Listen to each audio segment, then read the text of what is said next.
Good morning. Siddhi Hindi online classes में आपका स्वागत है। आज हम सेक्रेटरी की योग्यताएं देखेंगे। कुछ हमने देखा कि कुछ गुण उसके अंदर होने चाहिए, वो गुण विकसाने पड़ते हैं। योग्यता उनको मेहनत करके प्रैक्टिस करके प्राप्त करनी पड़ती है। तो योग्यता और गुण दोनों सेक्रेटरी के अंदर होने चाहिए। तो अब सेक्रेटरी की न्यूनतम योग्यता कंपनी कानून में दर्शाई गई है। कितनी सेक्रेटरी के पास इससे किंतु सेक्रेटरी के पास इससे अधिक योग्यता हो तो वह सेक्रेटरी के रूप में यशस्वी फर्ज अदा कर सकता है।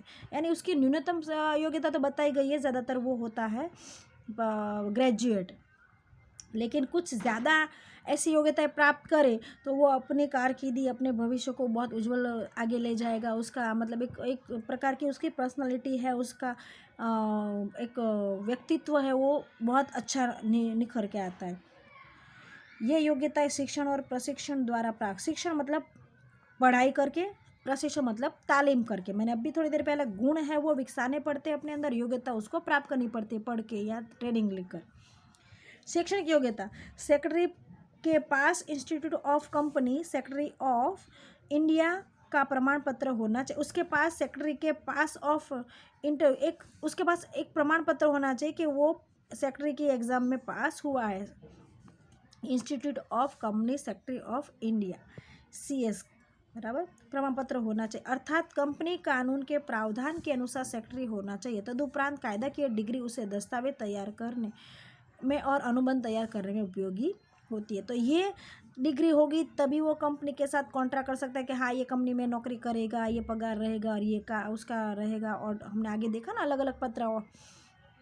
अच्छा 11वीं में तो पत्र नहीं थे, एक ही पत्र देखा, पर पत्र लिखते हैं ऐसे कि भाई आपको हमने सिलेक्ट कर दिया गया, आप नौकरी पर रहोगे। पर कब? जब उसके सर्टिफिकेट होंगे, उसमें वो सेक्रेटरी ऑफ इंडिया का प्रमाण पत्र पास किया, उस एग्ज़ाम पास की हुई होगी, उसके पास सर्टिफिकेट होगा पास का, तब उसको कंपनी के साथ करार करके वो कार्य कर सकता है। ये योग्यता उसके अंदर होनी चाहिए। हिसाब व्यवस्थाओं का ज्ञान। हिसाबी व्यवस्था का ज्ञान मतलब उसको कंपनी के हिसाब व्यवस्थित तैयार किए जाए, कायदे के अनुसार तैयार किए जाए तथा उनका ऑडिट हो, यह उसका फ़र्ज़ है। सेक्रेटरी का फ़र्ज़ है कंपनी के हिसाब देखने का, तो उसको हिसाब तैयार करने का, हिसाब तैयार करने के बाद उसको जांच करने का, नियम के अनुसार बने हैं कि नहीं। उसका ऑडिट का मतलब ये होता है कि अकाउंटेंट के पास वो चेक कराना और उसकी ऊपर उसकी सिग्नेचर करवाना।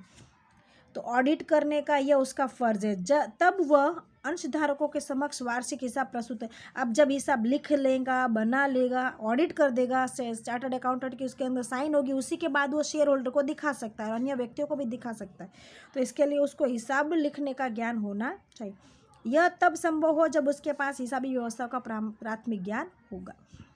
कार्यालय संचालन का ज्ञान। अब कार्यालय मतलब क्या? ऑफिस कैसे चलाई जाती है, कैसे उसका संचालन करते हैं, किस तरह से लोगों से बात करते हैं, किस तरह से समझाया जाता है, प्रमोशन किस तरह से प्रोत्साहन किया जाता है, ऐसा उसके अंदर एक कौशल्य ज्ञान होना चाहिए। कार्यालय के प्रमुख सेक्रेटरी होते हैं, क्योंकि मालिक कभी आएगा कभी नहीं आएगा। सेक्रेटरी को क्यों नियुक्त किया गया? मालिक अपनी जगह पर सेक्रेटरी को रखता है कि वो जब रोज़ टाइम पे नहीं पहुंच पाए तो उसके बदले सेक्रेटरी है वो पूरी कंपनी को संभाल ले। तो उसी को पूरा काम संभालना है, तो उसके पास भी संचालन का भी ज्ञान होना चाहिए।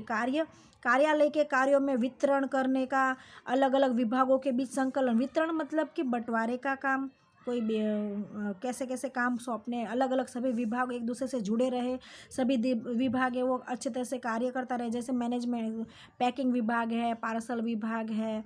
जैसे अमूल डेयरी में आप देखो, दूध आने का एक डिपार्टमेंट है, गर्म होने का, पैकिंग का डिपार्टमेंट, नाम लिखने का डिपार्टमेंट, छापने का, फिर पनीर बनाने का, उसके अंदर चीज़ बनाने का, इस तरह से अलग अलग डिपार्टमेंट होते हैं। तो सभी के साथ संकलन होगा तभी ये 1 बाय 1 स्टेप तरह से काम होगा। सबके पास बीच में संकलन नहीं होगा तो यहाँ पर पैकिंग ही बाकी है तो वो बैठे रहेंगे।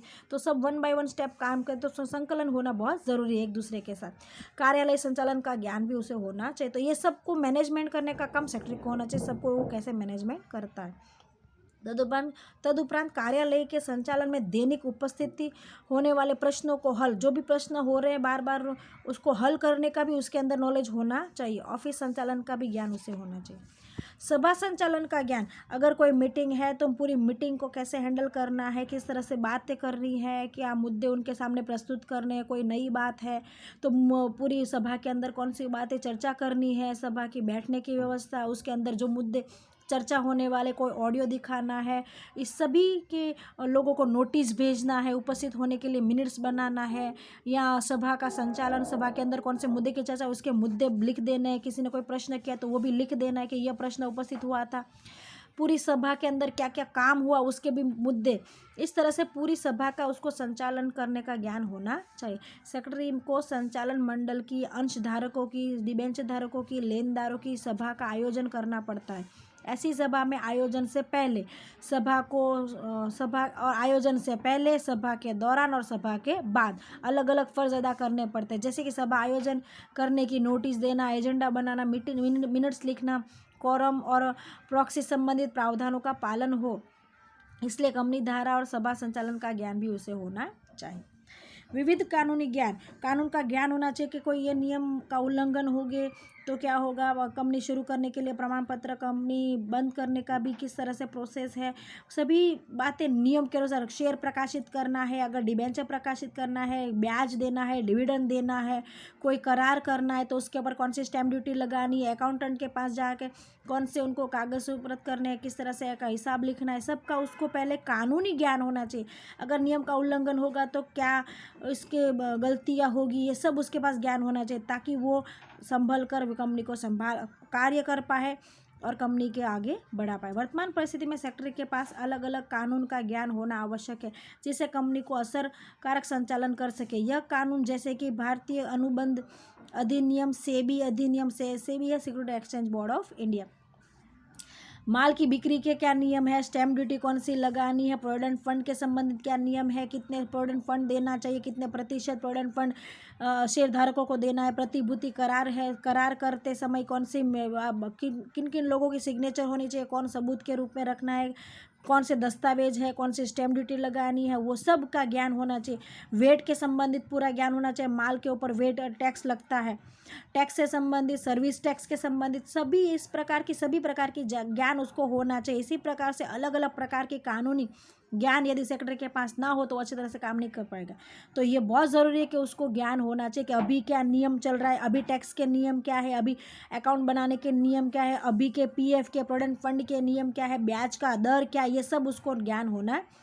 कार्यक्षमता से अपना कार्य करता है तथा कंपनी को संभवित कानून कठिनाइयों से बचा सकता है, तभी तो वो बचा पाएगा कंपनी को कोई गलतियाँ हो रही है तो।